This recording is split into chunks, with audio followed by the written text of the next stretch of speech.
दुर्गासप्तशती 9వ अध्यायम्। अथ नवमोऽध्यायः। ॐ राजोवाच विचित्रमिदमाख्यातं भगवन् भवता मम देव्याश्चरितमाहात्म्यं रक्तबीजवधाश्रितं भूयश्चेच्छाम्यहं श्रोतुं रक्तबीजे निपातिते। चकार शुम्भो यत्कर्म निशुम्भश्चातिकोपनः। ऋषिरुवाच चकारकोपमतुलं रक्तबीजे निपातिते। शुम्भासुरो निशुम्भश्च हतेष्वन्येषु चाहवे। हन्यमानं महासैन्यं विलोक्यामरुषमुद्वहन् अभ्यधावन्निशुम्भोऽथ मुख्ययासुरसेनया। तस्याग्रतस्तथा पृष्ठे पार्श्वयोश्च महासुराः सन्दष्टौष्ठपुटाः क्रुद्धा हन्तुं देवीमुपाययुः। आजगाम महावीर्यः शुम्भोऽपि स्वबलैर्वृतः निहन्तुं चण्डिकां कोपात् कृत्वा युद्धं तु मातृभिः। ततो युद्धमतीवासीद्देव्याः शुम्भ निशुम्भयोः शरवर्षमतीवोग्रं मेघयोरिव वर्षयतोः।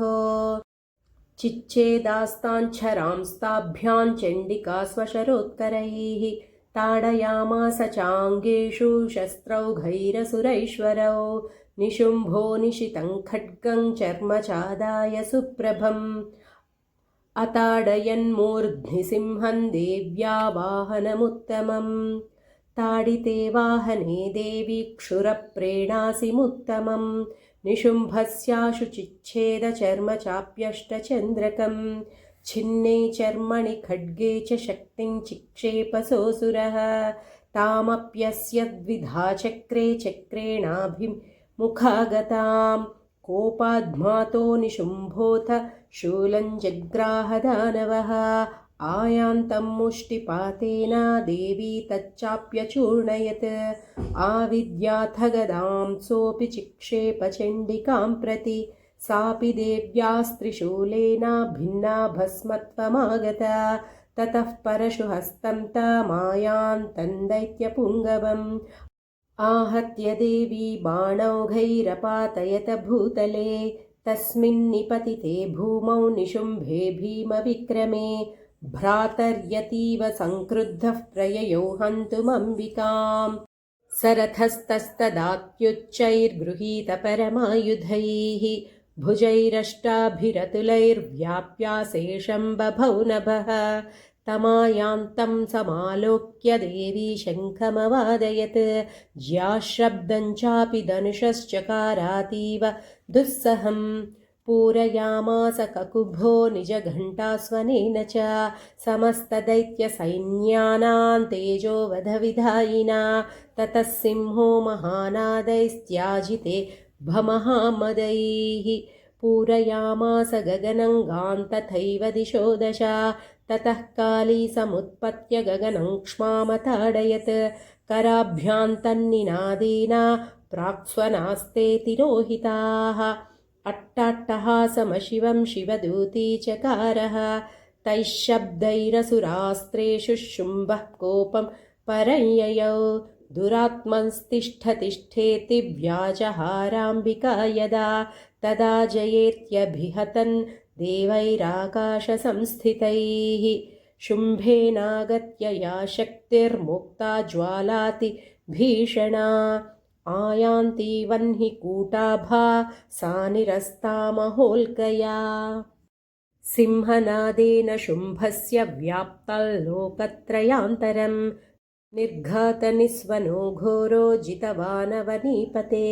शुम्भमुक्ताञ्छरान् देवी शुम्भस्तत्प्रीहितां शरान् चिच्छेदश्वशरैरुग्रैः शतशोथसहस्रशः।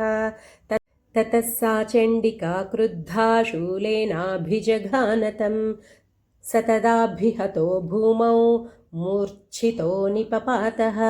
ततो निशुम्भः सम्प्राप्य चेतनामत्तकार्मुकः आजघानशरैर्देवीं कालीं केसरिणं तथा पुनश्च कृत्वा बाहूनामयुतं धनुजेश्वरः चक्रायुतेन दितिजश्छादयामास चण्डिकां ततो भगवती क्रुद्धा दुर्गार्तिनाशिनी चिच्छेददेवी चक्राणि श्वशरैः सायकांशतान् ततो निशुम्भो वेगेन गदमादाय चण्डिकाम् अभ्यधावत वै हन्तुं दैत्यसैन्यसमावृतः तस्यापतत एवाशु गदाञ्चिच्छेदचण्डिका खड्गेन शितधारेण स च शूलं समाददे शूलहस्तं समायातन्निशुम्भममरार्दनं हृदि विव्याधशूलेन वेगाविद्धेन चण्डिका भिन्नस्य तस्य शूलेन